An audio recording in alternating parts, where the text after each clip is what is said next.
내 맘에 주여 소망되소서. 내 맘에 주여 소망되소서. 주 없이 모든이 헛되어라. 밤이나 낮이나 주님 생각, 잘 때나 깰 때 함께 하소서. 지혜의 주여 말씀으로써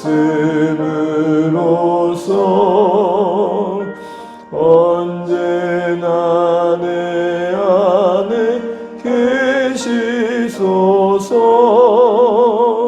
주는 내 아버지, 나는 아들. 주 안에 내가 늘 함께하네.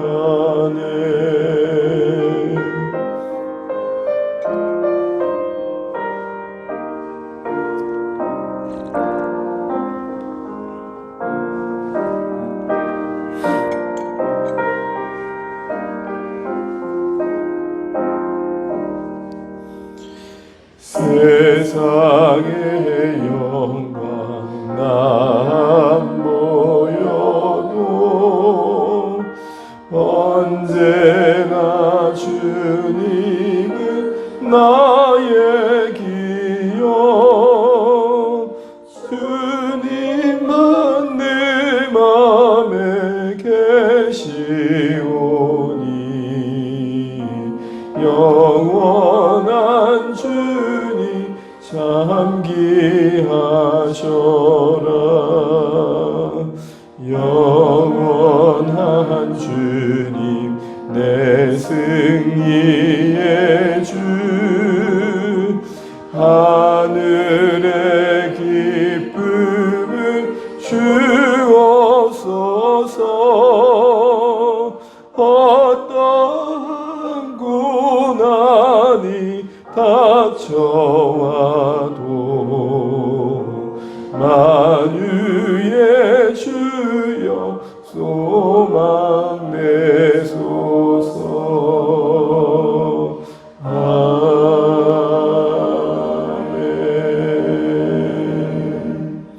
함께 보실 말씀 시편 143편입니다.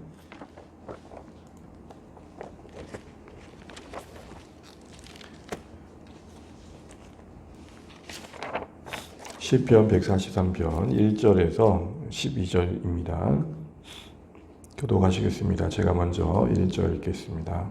여호와여, 내 기도를 들으시며 내 간구에 귀를 기울이시고 주의 진실과 의로 내게 응답하소서. 주의 종에게 심판을 행하지 마소서. 주의 눈 앞에는 의로운 인생이 하나도 없나이다. 원수가 내 영혼을 핍박하며 내 생명을 땅에 엎어서 나로 죽은 지 오랜 자 같이 나를 암흑 속에 두었나이다. 그러므로 내 심령이 속에서 상하며 내 마음이 내 속에서 참담하니이다. 내가 옛날을 기억하고 주의 모든 행하신 것을 읊조리며 주의 손이 행하는 일을 생각하고 주를 행하여 손을 펴고 내 영혼이 마른 닭같이 주를 사모하나이다. 여호와여, 속히 내게 응답하소서. 내 영이 피곤하니이다. 주의 얼굴을 내게서 숨기지 마소서. 내가 무덤에 내려간 자 같을까 두려워하나이다. 아침에 나로 하여금 주의 인자한 말씀을 듣게 하소서. 내가 주를 의뢰함이니이다. 내가 다닐 길을 알게 하소서. 내가 내 영혼을 주께 드림이니이다. 여호와여, 나를 내 원수들에게서 건지소서. 내가 주께 피하여 숨었나이다. 주는 나의 하나님이시니 나를 가르쳐 주의 뜻을 행하게 하소서. 주의 영은 선하시니 나를 공평한 땅에 인도하소서. 여호와여, 주의 이름을 위하여 나를 살리시고 주의 의로 내 영혼을 환난에서 끌어내소서. 주의 인자하심으로 나의 원수들을 끊으시고 내 영혼을 괴롭게 하는 자를 다 멸하소서. 나는 주의 종이니이다. 아멘. 인사 나누시겠습니다. 하나님 많이 받으십시오. 감사합니다. 오늘 시편 143편은 계속해서 우리에게 다윗의 시를 말씀해 주고 있습니다. 이 다윗의 시 외에는 다른 상황에 대한 설명이 없는데 다른 번역본을 보게 되면은 그 아들이 추격할 때에 라고 되어 있습니다. 그러니 이 다윗의 시 오늘 143편은 아들 압살롬에 의해서 쫓김을 당하고 있는 바울의 상황을 염두하고 이해하는 것이 말씀을 이해하는 데 좀 도움이 될 것 같습니다. 오늘 그런 상황 속에서 다윗이 겪었을 마음의 무게를 우리는 대략 짐작 가능하게 되는 것 같습니다. 여러분 힘들 때 여러 가지 힘든 상황들이 우리 힘들게 하지만 관계 속에서 특별히 가장 가까운 관계 속에서 갈등이 있고 그 안에서의 어떤 아픔이 있을 때 가장 크죠. 어떤 배우자라든지 자녀라든지 가까이 있는 관계 속에서 관계에 어려움이 올 때 그 고통은 상대적으로도 더 크게 와닿는 것을 보게 됩니다. 아마 바울도 그랬을 것입니다. 다른 그 누구의 배반도 아닌 아들의 모반이고 그 아들의 배반입니다. 특별히 다른 어떤 아들들보다도 압살롬을 많이 아꼈죠. 그만큼 압살롬의 이런 모습이 그에게는 큰 고통이었을 것입니다. 다윗조차도 이 자녀의 문제에 있어서 어찌해 볼 수 없는 모습이 있다라는 게 좀 생각이 되어지고 사실 저 목회자인 저 자신도 자녀를 대할 때 참 많이 어렵다. 점점 더 어려워지는 것 같다라는 생각도 해보면서 그럼에도 불구하고 하나님 앞에서 내가 어떤 자세를 지켜야 되는지를 고민해 보기도 해봅니다. 어쨌든 압살롬이 그를 추격하는 상황은 분명 사울이 그를 추격했을 때와는 좀 다른 느낌이었을 것 같습니다. 그런 중에 고백되어지는 그의 기도는 이렇게 시작합니다. 우리 1절 한번 읽어보겠습니다. 시작. 여호와여 내 기도를 들으시며 내 간구에 귀를 기울이시고 주의 진실과 의로 내게 응답하소서. 아멘. 여전히 하나님의 이름을 여호와여라고 부르면서 간절하게 부르짖고 있는 오늘 다윗의 모습을 봅니다. 이 다윗의 기도를 한마디로 말하면 어떻게 말할 수 있겠습니까? 하나님 제발요, 하나님 제발요 이렇게 바꿔볼 수 있을 것 같습니다.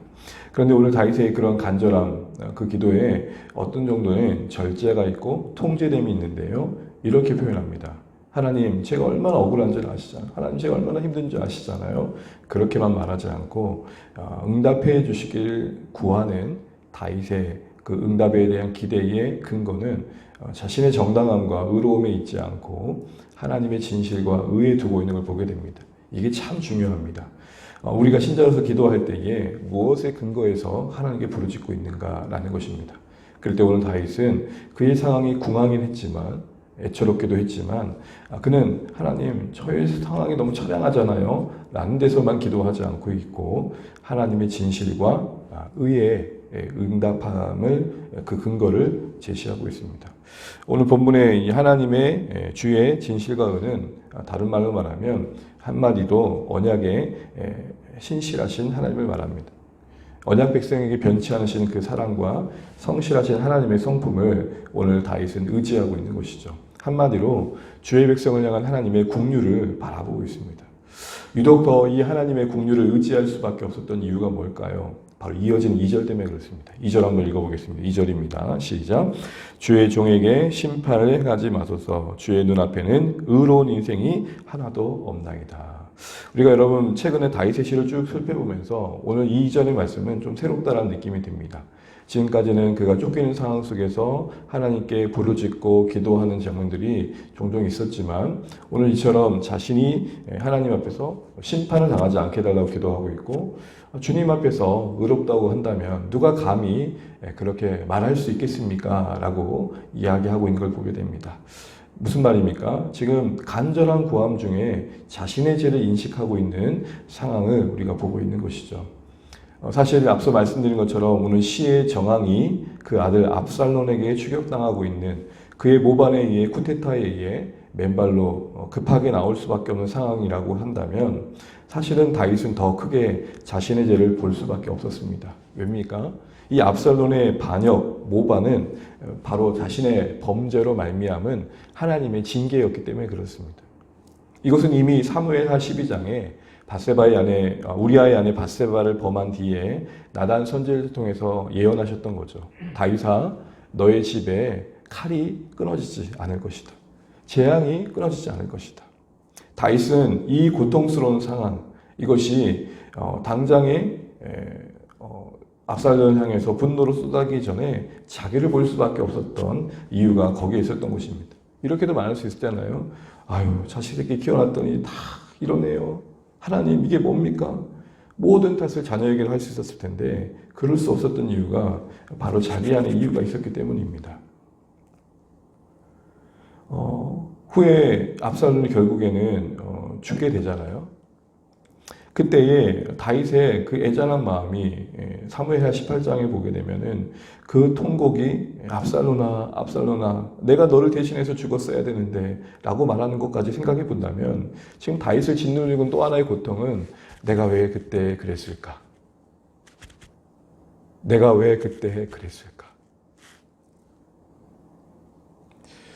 돌이킬 수 없는 그 순간을 떠올리며 그 순간에 자신의 욕망이 자신을 삼키워서 해서는 안 되는 일을 했던 일이 자기 안에만 머물지 않고 가족들에게도 영향을 끼치고 있는, 그것이 이스라엘 전체에 고통을 끼치고 있는 안타까운 모습을 보고 있는 것입니다. 사랑하는 성도들, 우리는 이것을 반면교사 삼을 필요가 있겠다 싶습니다. 우리는 간혹 그런 생각을 하죠. 나 하나쯤이야. 절대 그런 일은 없습니다. 적어도 가장 가까운 가족 관계 속에 우리의 범죄함과 우리의 실수와 우리의 잘못된 선택들은 영향을 끼치게 되어 있는 것이죠. 물론 그런 중에도 하나님은 긍휼을 베푸셔서 다윗 생애 속에 이런 모든 고통도 선하게 사용하여 주신 건 맞지만, 그렇지만 아픈 건 아픈 거고 슬픈 건 슬픈 거고 재앙은 재앙이죠. 이런 의미에서 우리는 다시 한번 생각을 해봐야 되는 게, 모든 고난이 우리의 죄로 말미암았다라고 단정 지을 수는 절대 없습니다. 그러나 적어도 내가 살펴야 될 내 모습은 없는지, 혹여라도 내가 하나님 이 상황 속에서 돌이키며 성찰하고 깨달아야 될 것들은 없는지, 다시 말해 모든 고난이 내 죄로 말미암다고 볼 수는 없지만 적어도 하나님이 나를 다루시는 손길은 무엇일까라는 적어도의 정직한 마음은 가질 필요가 있다는 것이죠. 주의 긍휼을 절실하게 구하고 있는 다윗의 중심에 자신의 죄를 인식하며 심판을 행하지 마소서라고 더 엎드릴 수밖에 없었던 이유가 바로 우리에게도 확인되어야 한다는 것입니다. 우리는 간혹 신앙생활 하다 보면 억울함만 있고 속상함만 있죠. 우리 간혹 그런 얘기 하잖아요, 세상 말로. 도대체 가해자는 누구야? 다 피해자야. 다 피해자야. 정직하게 우리 자신을 살피면서 하나님 앞에 나아갈 수 있는 은혜가 있어야 될 것 같습니다. 그러면서 이런 상황에 처해 있는 그의 영혼의 형편을 3절, 4절에 고백하는데요. 한마디로 정말로 너덜너덜해진 다윗을 보게 됩니다. 우리 3절, 4절 한번 읽겠습니다. 시작. 원수가 내 영혼을 핍박하며 내 생명을 땅에 엎어서 나로 죽은 지 오랜 자 같이 나를 암흑 속에 두었나이다. 그러므로 내 심령이 속에서 상하며 내 마음이 내 속에서 참담하니이다. 뉘앙스로만 봐도 참 쉽지 않은 상황에 있는 다윗의 형편을 보게 됩니다. 몸도 몸대로 피곤하겠지만 영혼이 지칩니다. 특별히 여러분 그 표현에 영혼에 핍박하며 라고 되어 있는데, 이 말은 괴롭힘을 당하며 라는 말이고요. 내 생명을 땅에 엎어라 할 때 이 엎어라는 말은 으깨어 분쇄하다는 겁니다. 우리 마늘 빨 때 있잖아요. 마늘 빨 때처럼 이렇게 으깨어지고 있는 자신의 모습을 말합니다. 한마디로 사람들에게 괴롭힘을 당하면서 씹히고 있는 거예요. 우리 세상 말로 그런 표현 쓰잖아요. 나 씹지 마. 다윗을 씹고 있는 사람들의 표현은 어떤 것이었을까요? 야, 다윗 저거 봐라. 저것도 끝났다, 저것도. 아니, 어떻게 아들에게 쿠데타를 당하냐? 여러분, 이런 들려온 소리들이 우리를 괴롭힐 때가 얼마나 많나요? 안다면 얼마나 안다고. 다윗이 그 영혼의 짓누림 속에 내몰려 있는 것입니다. 감정이 충분히 흔들릴만 하겠죠. 오직했으면 이렇게 말합니다. 4절 끝절에 참담하나이다. 이 말은 참혹하고 암담합니다의 뜻이긴 하지만 이 단어의 뜻은 이런 맥락에서 쓸 때가 많았습니다. 메뚜기 떼가 한번 쫙 논밭을 지나고 나면 어떻게 됩니까? 초토화되는 거죠. 갑자기 친구란 영화가 생각나는데요. 명장면 있잖아요. 고만해라 마. 많이 먹었다 아이가. 다 그 형편이에요. 고만 좀 씹어라 이제 좀. 고만 좀 괴롭혀라. 여러분 이 정도 되면 그 감정이 요동치고 고조되어서 믿음으로 산다는 게 쉽지 않을 것 같습니다. 그런데 이어진 다윗의 고백은 참 우리에게 다시 한번 하나님 앞에 우리가 어떻게 서야 될지를 보여줍니다. 오히려 이런 거죠. 상황이 고나면 고날수록 더 갈급해지는 다윗. 우리 5절 읽겠습니다. 6절 읽겠습니다. 시작. 주를 향하여 손을 펴고 내 영혼이 마른 땅같이 주를 사모하나이다. 마른 땅이 되어서 메마름 속에 머물러 있지 않고 그 메마름이 하나님을 향한 은혜의 갈급함으로 향합니다. 그 공고함이 기도가 되고 있고 그 한숨이 하나님을 향한 탄식이 되고 있습니다. 저는 여러분 이게 신자된 우리 삶 가운데 경험되어야 할 하나님의 붙들어 주심의 은혜의 현장이 아닌가 싶습니다. 믿음의 내용이 없이 감정만 요동치면 우리 신앙은 고난을 견딜 힘이 없는 것입니다. 그럼 여러분 오늘 다윗이 이런 무너질 만한 상황 속에서도 중심을 지켰던 이유, 바로 이것이 오늘 우리가 생각해 볼 내용인데요. 그가 그 감정에 요동치지 않고 고난을 견디는 자리로 나아갈 수 있던 이유가 뭔가 할 때 두 가지를 기억하고 있는 다윗을 보게 됩니다. 첫 번째는 그의 지난날 그를 도우셨던 하나님입니다. 우리 5절 한번 다시 한번 읽어보겠습니다. 5절입니다. 시작. 내가 옛날을 기억하고 주의 모든 행하신 것을 읊조리며 주의 손이 행한 일을 생각하고, 이 생각함이, 이 묵상함이, 이 기억함이 6절에 갈급한 마음을 고난 중에 만들어냅니다. 끝이라고 생각할 그때 그 끝자락에 기억 속에서 옛 사건이 떠오른 거죠. 아마 골리앗을 넘어뜨렸던 그때를 떠올리지 않았을까요? 자신의 힘으로 도저히 감당할 수 없는 대적을 넘어뜨렸던 그 순간에 도우셨던 만군의 여호와. 또한 사울로부터 도망치는 그 시절에 참 수십 년을 도망치면서 겪었던 그 숱한 상황 속에서도 참 기가 막힌 타이밍에 개입하셨던 하나님의 도우심들. 여러분, 이 기억함이 중요한 것 같습니다. 기억함. 오늘 우리의 믿음을 붙들어줄 만한 과거에 기가 막혔던 하나님의 도우심과 따뜻했던 하나님의 붙드심들을 기억함이 중요합니다. 여러분, 신앙생활 하시면서 그래도 오늘을 항상 감당할 만한 이전에 과거 속에 기억되어지는 하나님은 어떤 분이십니까? 신명기 5장 15절에 보면 이스라엘이 이렇게 말합니다. 새로운 광야를 끝내고 새로운 가나안 땅을 향한 그들에게 기억을 할 것을 말씀하시면서, 야, 너희가 어떻게 애굽을 건넜고 어떻게 광야를 지난지를 기억해라. 그러니까 이스라엘의 승리는 기억함에 있었던 것입니다. 그들이 강에서 이겼던 여정이 아니고 그때그때마다 하나님께서 동행해서 왔던 여정임을 기억하는 것. 기억하고 순종하고 기대해라. 이게 신명기의 세 단어 아닙니까? 바로 그 기억함.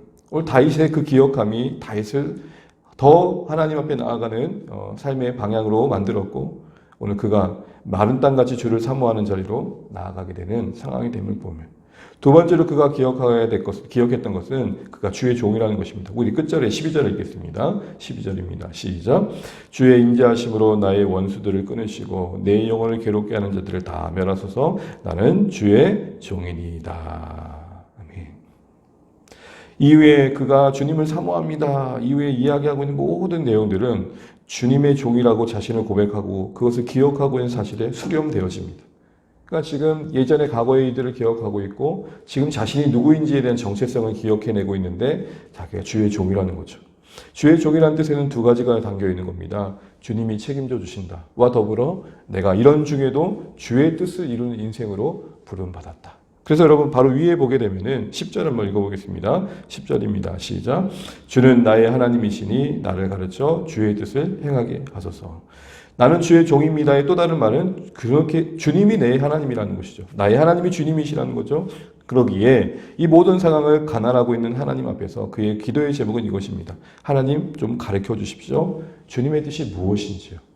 고난 중에 주의 뜻을 헤아리고 있는 것입니다. 고난 중에 그의 관심이 이 어려움이 빨리 지나갔으면 좋겠다가 아니라 하나님 이 어려움 중에 나를 통해 이루실 일이 무엇이며 내가 변화될 것이 무엇입니까? 이걸 위해 구체적으로 그는 이렇게 고백합니다. 8절입니다. 읽고 마치겠습니다. 아침에 나로 하여금 주의 인자한 말씀을 듣게 하소서. 내가 주를 의뢰함이니이다. 결국 자신의 주의 종됨을 고백하면서 주님의 뜻을 묻고 있고 이것을 실제적으로 말씀 앞에 매일 아침을 깨우는 수고로움을 감당하고 있는 걸 보게 됩니다. 여러분, 우리는 간혹 그런 얘기를 합니다. 하나님 우리의 삶을 인도해 주십시오. 우리 평생의 삶을 인도해 주십시오. 사랑하는 성도 여러분, 그 시작이 뭡니까? 매일 아침을 말씀과 함께하는 것입니다. 평생의 삶을 인도해달라고 이야기하면서 하루를 인도함 받지 않는다? 이걸 전문 용어로 어불성설이라 그러는 것입니다. 인생 전체를 하는 게 맡기는데 그 인생을 만드는 하루하루를 간과한다? 이것은 모순이라는 것이죠. 말씀을 정리하겠습니다. 그 아들에게 추격당하는 다윗의 형편을 가만히 보게 되면 저의 인생도 보이고 또 많은 사람들의 이야기도 떠올려지게 됩니다. 가까운 관계 속에서 겪는 이 고통이 얼마나 심했을까?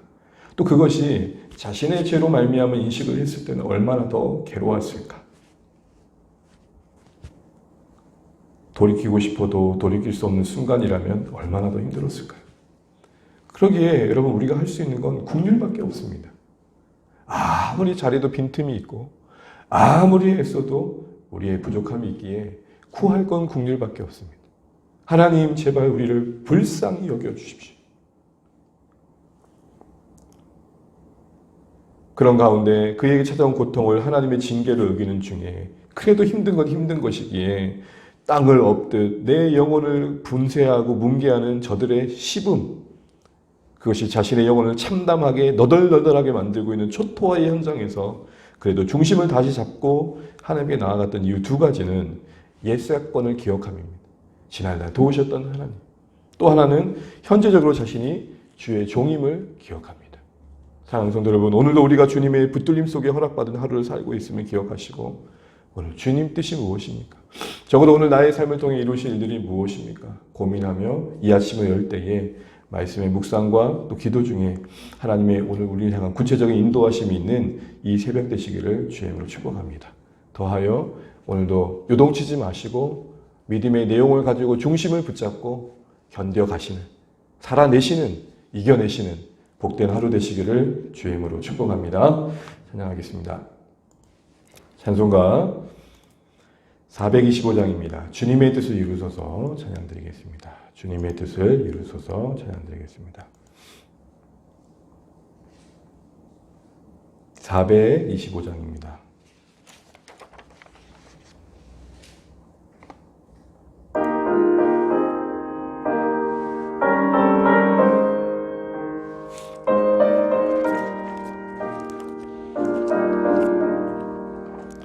주님의 뜻을 이루소서 고요한 중에 기다리니 진흙과 같은 날 빚으사 주님의 영상 만드소서 주님의 뜻을 이루소서 주님 발 앞에 엎드리니 나의 맘속을 살피시사 눈보다 희게 하옵소서.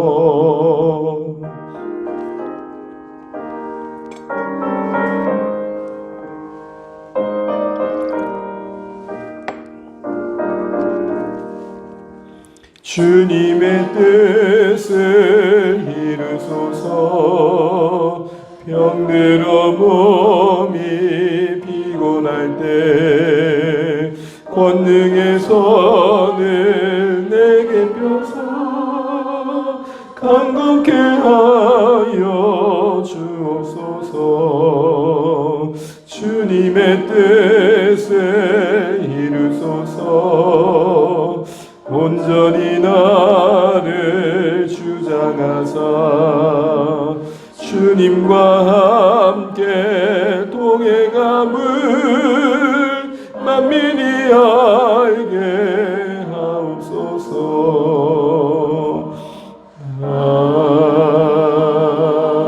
아멘.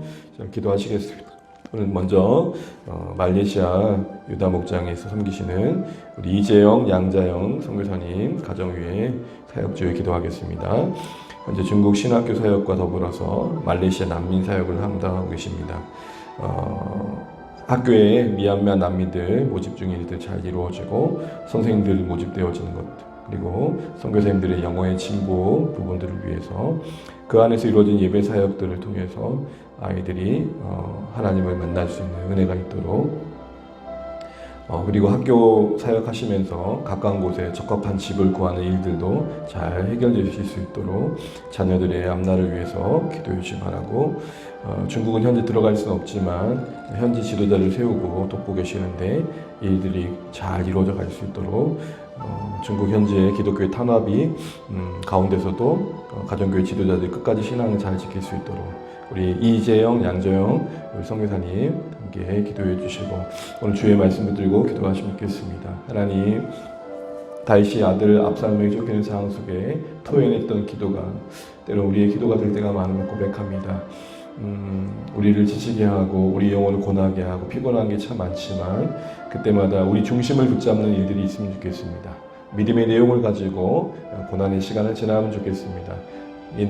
이전에 하나님 어떻게 우리를 도우시는지를 기억하게 하시고 우리가 주의 종임을 기억하게 하셔서 하나님 원하시는 모습들로 감당해 갈 수 있도록 힘 주시라고 세임 주시라고 기도하시면 좋겠고요. 오늘부터 이제 수요일 오후부터 이제 1대1 만남이 시작됩니다. 우리 자녀 세대를 만나는 만남 속에 하나님의 은혜가 있도록 기도해 주십시오. 오고 가는 대화 속에서 말씀 속에서 하나님의 은혜가 있을 수 있도록 그래서 작은 변화의 시작이 또 마련될 수 있도록 기도해 주시기 바랍니다. 더위 속에서 우리 사랑하는 성도님들의 건강을 붙들어 주시고 특별히 주의 이름으로 모인 것을 힘써 찾고 또 깨워서 은혜의 현장을 떠나지 않는 또 지켜낼 수 있는 우리 성도님 될 수 있도록 기도해 주시기 바랍니다. 또 각자의 기도 제목까지 기도하시고 또 하나도 주 안에 승리하시기를 주의 이름으로 축복합니다. 우리 같이 한번 기도하시겠습니다. 하나님 아버지 은혜를 감사합니다. 오늘도 허락하시는 한날 우리 귀한 선교사님의 선교지휘와 사역지휘에 간구하게 하신 것을 감사합니다. 하나님 아버지 우리 이재영, 우리 양재영 선교사님 붙들어 주시고 중국 신학교 사역과 말레이시아 난민 사역에 은혜를 주시길 원합니다. 미얀마 난민들을 돕기 위해 마련한 학교 사역 속에 하나님 도우심의 손길로 함께 하시되 잘 섬길 수 있는 적합한 선생님들이 세워져 가게 도와주시고 우리 선교사님들이 언어에 있어서 어려움이 없도록 도와주시고 아이들을 섬기는 가정 속에 매주 수요일마다 또 예배하는 그 현장 속에 주님의 사랑이 자연스럽게 저들 가운데 스며들 수 있도록 도와주시고 현재 거주하는 곳이 옮겨지는 가정 속에 학교 가장 가까운 곳에 적합한 집을 구하는 쪽으로 하나님 나아갈 수 있도록 도와주시기를 원합니다. 하나님 아버지 특별히 자녀의 인생 가운데 함께 하시되 큰딸 재아가 대학 가는 가정도 함께 하여 주십시오. 하나님 끝나지 않을 것 같은 시국의 기독교의 탄압이 하나님 잠잠케 하여 주시고 하나님 그렇지만 이런 중에도 잘 견디고 있는 우리 중국 현지 지도자들을 붙들어 주셔서 그곳에도 하나님의 나라가 온전하게 세워져 갈 수 있도록 도와주시기 원합니다. 하나님 아버지 오늘도 우리가 주의 말씀 앞에 다시 한번 의뢰하며 나아갑니다. 주님의 이름을 위해 수고하는 우리 선교사님들 어디가 있든지 말씀이 힘이 되게 도와주시고 고난 시간들을 넉넉히 잘 지나갈 수 있도록 하나님 은혜를 베풀어 주시기 원합니다. 우리가 하나님 감정에 요동하지 않고 중심을 잡고 주의 은혜를 이루어갈 수 있기를 원합니다. 주님 이전에 어떻게 우리 인생을 도우셨는지 잊지 않게 도와주시고 하나님 기억하게 도와주십시오.